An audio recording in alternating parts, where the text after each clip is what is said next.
කීටෝ diet එකක් කියන්නේ මොකක්ද කියලා අපි සරලව පැහැදිලි කරමු. කීටෝ ඩයට් එකක් කියන්නේ ඉතාම අඩු කාබෝහයිඩ්‍රේට් සහ වැඩි මේද අඩංගු ආහාර රටාවක්. කෙටියෙන් කිව්වොත් සාමාන්‍යයෙන් අපේ ශරීරයේ ශක්තියට සුගර් භාවිතා කරනවා. කීටෝ ඩයට් එකේදී කාබ්ස් අඩු කරන නිසා ශරීරයේ ෆැට් දහනය කරලා ශක්තිය ලබා ගන්න පටන් ගන්නවා. ඒ తත්වය තමයි කීටෝසිස් කියන්නේ. කීටෝ ඩයට් එකේදී කන්න පුළුවන් දේවල් තියෙනවා. මස්, chicken, beef or fish, බිත්තර, cheese, avocado, coconut oil or butter, කොළ එළවලු. වැළකී යුතු දේවලුත් තියෙනවා. ඒ තමයි බත්, පාන්, ස්වීට්ස්, අල, පැණි වැඩි පළතුරු. මේ කීටෝ ඩයට් එකේදී වාසිත් ලැබෙනවා. ඒව තමයි බර අඩු වෙන්න උදව් වෙනවා. සුගර් කන්ට්‍රෝල් කරන්නත් උදව් වෙනවා. කෑම කන්න කැමැත්තත් අඩු වෙනවා. කීටෝ ඩයට් එකක් ගොඩක් සෑම කෙනෙකුටම කළ හැකිද? කීටෝ ඩයට් එක සෑම කෙනෙකුටම සුදුසු නෑ. ඒක කෙනාගේ සෞඛ්‍ය තත්ත්වය අනුව වෙනස් වෙනවා. කරලා බලන්න පුළුවන් කාටද? බර අඩු කරගන්න කැමති අය, type 2 diabetes තියෙන අය, හැබැයි ડોක්ටර් ඇඩ්වයිස් එකක් සමග.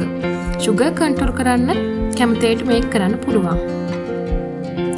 නොකළ යුතු කට්ටිය තමයි ගර්භණී සහ කිරි දෙන මව්වරු, කුඩා ළමයි, හෘද රෝග තියෙන අය, කිඩ්නි ඕ ලිවර් රෝග තියෙන අයටත් මේක හොඳ නෑ.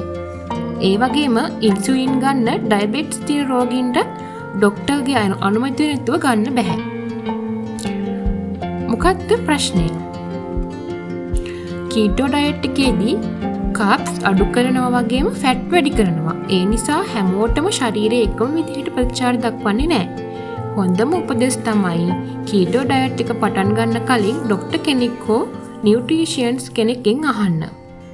Tamanට ගැලපෙනවද කියලා චෙක් කරගන්න. කීටෝ ඩයට් කොච්චර කාලයක් කළ යුතුද? සාමාන්‍යයෙන් කාල සීමාව ආරම්භ කාලය සති 2 සහ සති 4 අතර. ශරීරයේ කීටෝසිස් තත්ත්වයට යන්න මේ කාලය ආරම්භ කරනවා. මුලදී කීටෝ ෆ්ලූ වගේ ලක්ෂණ තිබෙන්න පුළුවන්. 2. බර අඩු කිරීම සහ සඳහා මාස 1-3 අතර කාලයක් මේකට ගත වෙනවා. බොහෝ අය මේ කාලය තුළ noticeable weight loss දකිනවා. short term use එකට හොඳයි. දිගු කාලිනව මාස 3කට වඩා. හැබැයි ડોක්ටර් කෙනෙක්ගේ ගයිඩන්ස් එක වැදගත් වෙනවා. මේක කරන්න කලින් කොලෙස්ටරෝල් වගේ දේවල් චෙක් කරන්නත් ඕනේ. හොඳම ප්‍රැක්ටිකල් අප්‍රෝච් එක තමයි මාස 1-2 අතර ට්‍රයල් එකක් කරන්න. බොඩි රෙස්පොන්ස් බලන්න. පසුව බැලන්ස් ඩයට් එකට ස්ලෝලි මාරු වෙන්න. වැදගත් දේ තමයි කීටෝ ඩයට් එකකදී ලයිෆ් ටයිම් ඩයට් එකක් නෙවෙයි. දිගුකාලීනව ස්ට්‍රික්ට් කීටෝ ෆලෝ කිරීම අමාරුයි.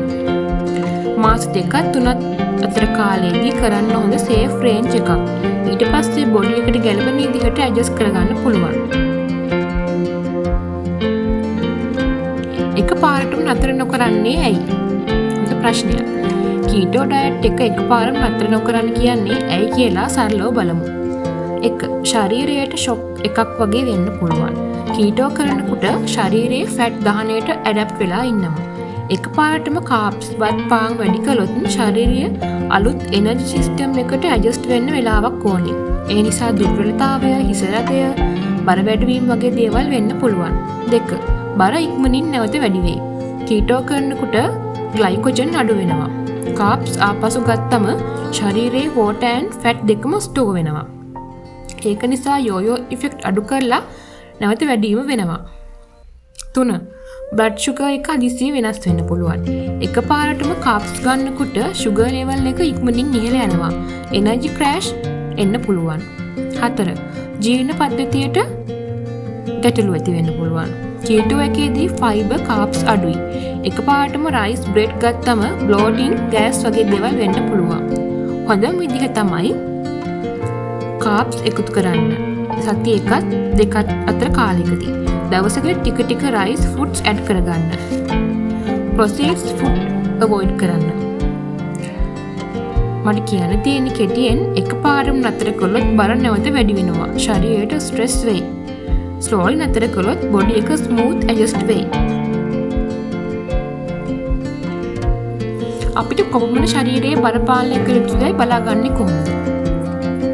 ඔයාගේ ශරීරයේ බර කොච්චර වෙන්න ඕනද කියලා බලන්න හොඳම සරල ක්‍රමය තමයි BMI අගය කියන එක. BMI කියන්නේ මොකක්ද? BMI කියන්නේ ඔයාගේ බර සහ උස භාවිතා කරලා හදන එකක්. BMI අගයේ අනුව තත්වය 18.5ට අඩු බර, 18.5 24.9 සාමාන්‍ය හොඳ රේන්ජ් එකක්. 25 29.9ත් වැඩි බර, 30ට වැඩි නම් අධි බර. උදාහරණයක්, උස මීටර් 1.7යි, බර කිලෝ 70ක් යුතු පුද්ගලයෙක්ගේ BMI අගය තමයි 24.2ක්. ඒක සාමාන්‍ය රේන්ජ් එකකට වැටෙනවා. වැදගත් දේවල් තමයි BMI එක ගයිඩ් එකක් විතරයි. මසල්ස් වැඩි අයට වැරදි රිසර්ච් එකක් එන්න පුළුවන්. වේස්ට් සයිස් එකත් බලන්න හොඳයි. කෙටියෙන් කිව්වොත් BMI අගය 18.5 24.9 අතර තියෙන්නේ නම් ඔයාගේ බර හොඳ කන්ට්‍රෝල් එකයි තියෙන්නේ. Subscribe channel.